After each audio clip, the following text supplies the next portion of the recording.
What's up? I'm Mike Janela for the New York Mets, and today we're talking to a man fresh off a pretty sweet promotion. He is the next manager of the St. Lucie Mets, Robbie Robinson. Robbie, how are you?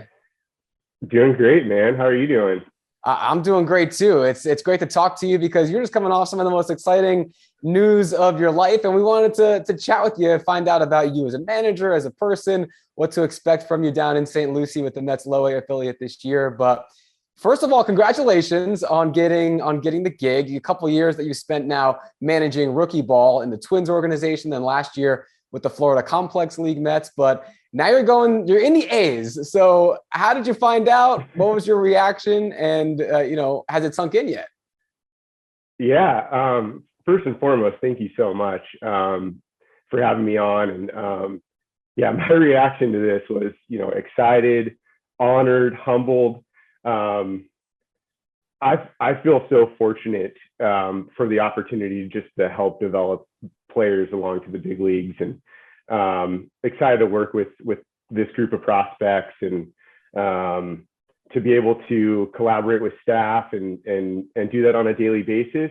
I really know how fortunate I am for this opportunity. And I was talking to one of my buddies actually not too long ago when I first found out, and explaining it to him. He's not really a baseball guy, and he's like, okay, so how many teams are there? It's like 30. And he's like, okay. And he's like, there's four affiliates in each one, so 1 in 120. I was like, yeah, I know, good math.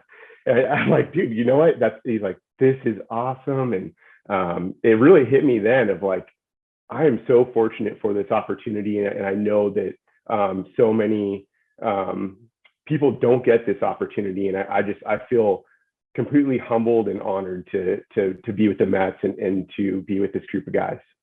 A very coveted gig, like you said, a very exclusive one when you think about it in the big picture. So you've earned it. But now the fun starts, right? You get ready for the season. You get ready to do the work in the nitty gritty. So let's get to know you. Introduce yourself to Mets fans that are maybe hearing of you for the first time or getting to hear from you for the first time. Who's Robbie, the person? Who's Robbie, the manager? What can we expect from you as you keep rising up the Mets organization? Yeah, Robbie, like, first and foremost, I'm a husband. I'm a father of two little girls. That's our light, and majority of my off season with them, and that's majority of my days.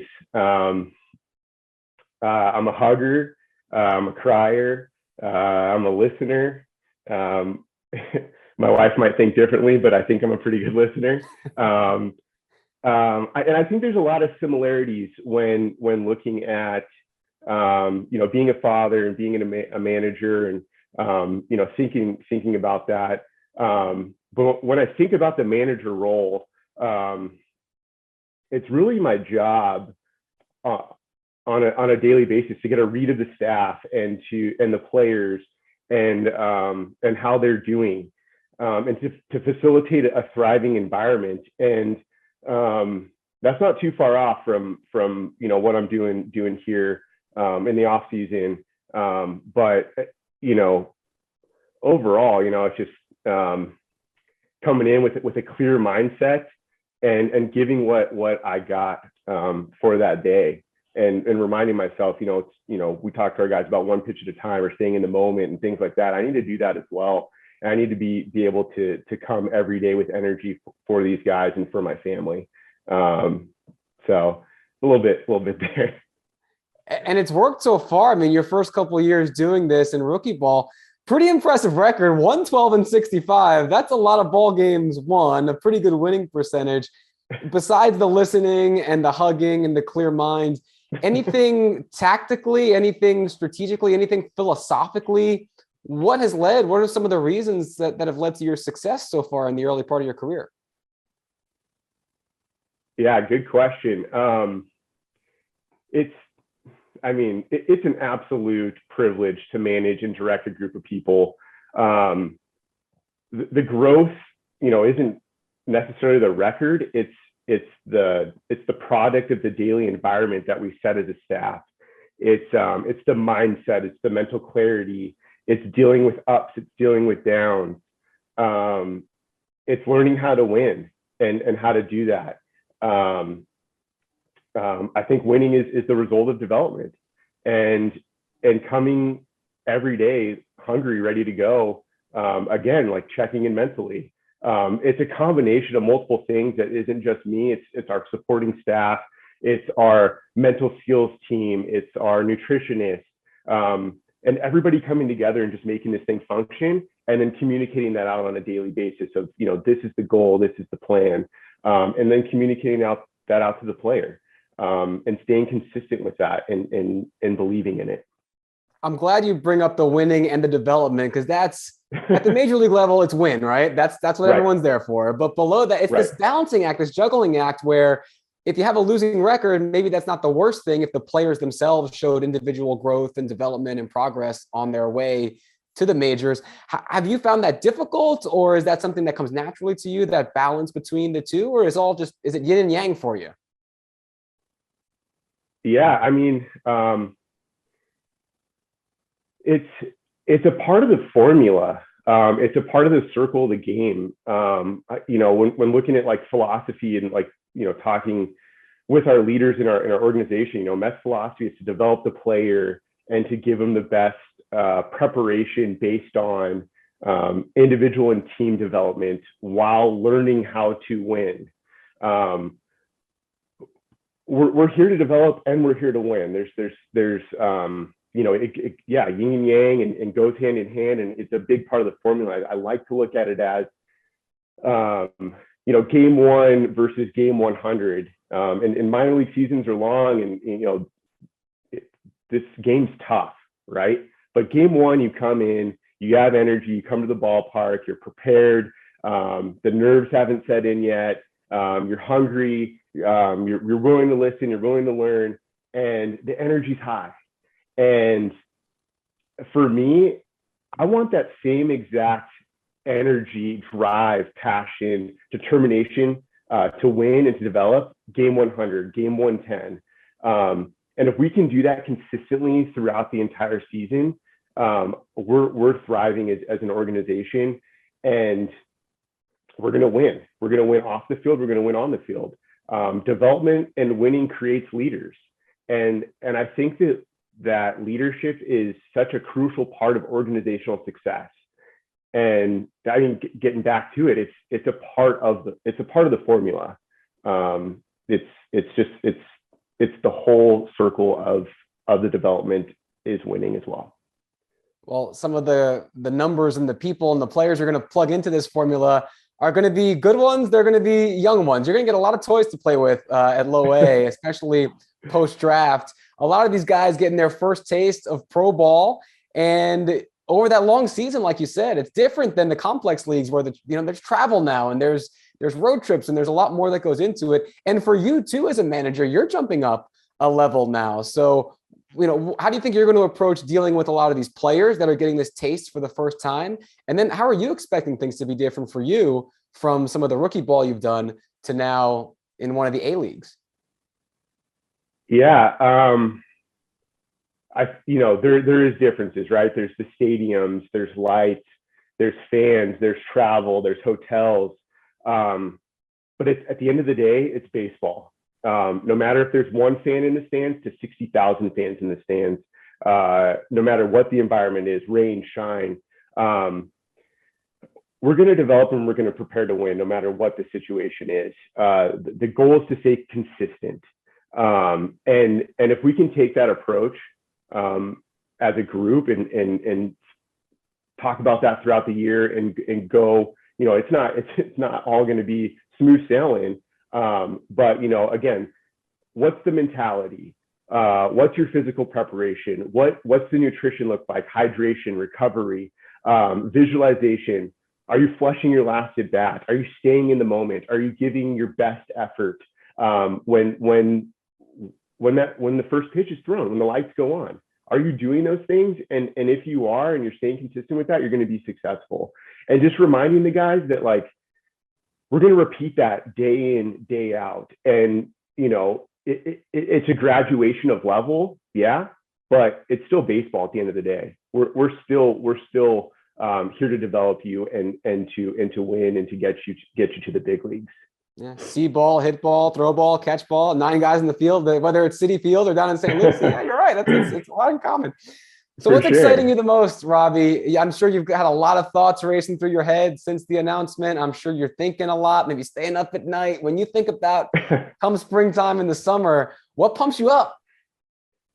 Yeah, I mean, there's a lot about this that pumps me up.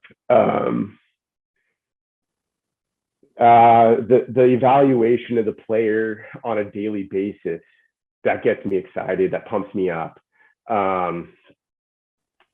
Staying high when things are going well, how to keep that team chemistry day after day, and locker room environment and off the field stuff.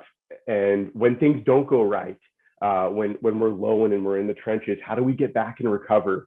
How do we communicate those thoughts out throughout our staff and through our players? That gets me excited.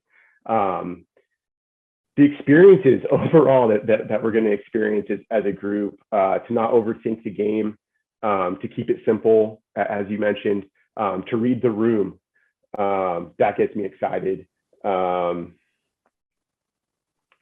give guys opportunities to be big leaguers, to get to the pinnacle. It starts here. It starts in St. Lucie. That's exciting. I'm excited to deal with failure. And you know what? That's a part of the culture and belief of our system. And that's what gets me super excited, is it's okay to fail. From Kevin Howard, our farm director, to Jeremy Barnes, who helped me out a ton this last year, Dick Scott, who leads manager meetings in the off season and goes over a lot of the things that we're talking about right now and just asks pivotal questions, from Kevin Walsh to Ronnie Reyes, Kevin Bowles, who was our field coordinator last year. He helped me out a ton. But there was times where, I felt like I was failing, and he talked me through things. And as knowing that your organization backs you up and it's okay to fail is such a rewarding feeling, and knowing that, like, it's okay, it's part of the game. But it's how we recover, and it's how we attack that next opportunity. And from the leaders that we have in our org, it's preached from the top down. And those are the things that really excite me, is that that's a unique environment to be in, and it's really awesome. I can tell from your voice. I can feel it. It's coming through the screen here how excited you are. I kind of want to go to St. Lucie and just watch you get down to business. This is exciting. Let's go. And yeah, we'll see what I can do, especially here in these New York winters. I think St. Lucie sounds very appealing right now. But I do love that excited to fail. You can't grow a muscle unless you break it and tear it down first. So that's very important in terms of development. Totally. And really great to hear you say that, and that the organization is allowing you to philosophically feel that way. Robbie, couple quick hitters for you, a little rapid fire, and then we'll let you go. So many managers that you can pull from, whether current, in the past. Who would you say, what manager in baseball do you tend to model yourself after the most? Yeah, that's a good question. For me, there isn't just one. I've been very fortunate to work with a handful of managers in my career that have helped develop me, and I just view it as I'm a consistent learner. I find value in every opportunity that's given, good or bad. But just some guys that have really helped me and shaped me and given me very true feedback. Dennis Rogers from RCC, Riverside City College, where I got one of my first coaching experiences. He managed for the A's and the Pirates organization from AAA down, and just everything that we just talked about. There's a little bit of him in just about everything that we went over. But from mental skills, introducing that to me for the first time, how to read the room, caring for others, being consistent, organized. I call him the wizard, because he's magic. And when you're around him, it's like, there's just energy. He has flowy, longer white hair, and it used to be black. And he's really helped me the most in my career. Other couple guys, I was fortunate enough to go to grad school at Missouri State and also work for the Springfield Cardinals AA team. And Mike Schilt was the manager there at the time, and Keith Gunn, the head coach at Missouri State. And I got a couple years of drinking through a fire hose of leadership, organization, ability to give energy, you name it. I didn't know what it was when I was there, but later on down the line, I realized that, holy smokes, I got a lot of information right there. And they've really helped me and started the foundation of my coaching career, and just great examples. And the last guy that comes to mind, I was fortunate enough to be the bench coach with the Twins in AAA, and went to big league spring training. And Rocco Baldelli was somebody I got to spend the spring training with. And talk about tremendous feel. That guy has tremendous feel. He can make any single person, and this is one of the biggest things that I got from him. He can make anybody feel like they're on a different level, that you have a ton of importance. And getting to know him, I thought, like, man, like, how does this guy remember this stuff? Like he's personable. Like I've met him a couple times, and I realized that everyone feels the same way. And it's like, this is different. And it was a humbling experience, but those guys have really shaped and mentored me. And just, I've taken a little bit from each one and kind of morphed it into my own. And that's a part of the coaching game. And as you evolve, and I hope to learn a lot more this year and take some more things from others in our organization. A lot of good names to apprentice under, but let's put the spotlight back on you for our next one. Fill in this blank for me, Robbie. My biggest strength as a manager is, pick just one. Caring about people. Which you don't think about in terms of sports often, but that empathy or the sympathy can go a long way. I think a lot of players, especially getting started in their career in pro ball, are going to really appreciate that. And then last thing, Robbie, for you, you're an Arizona guy, lived in Tempe. Yeah. We were talking before we started recording here. You just moved to Gilbert. Anyone who knows anything about Arizona, ain't no oceans around. It's a lot of desert, a lot of dry land. Now you're going to St. Lucie, right here, East Coast. What do you think about beach life? Yeah, we love it. We previously lived in San Diego. My girls love the beach. Being there last year and experiencing, the warm water compared to the West Coast. We love it. We love on off days. You'll find us at the beach. You'll find us trying to find some good food somewhere, some good coffee shops. But we love the beach.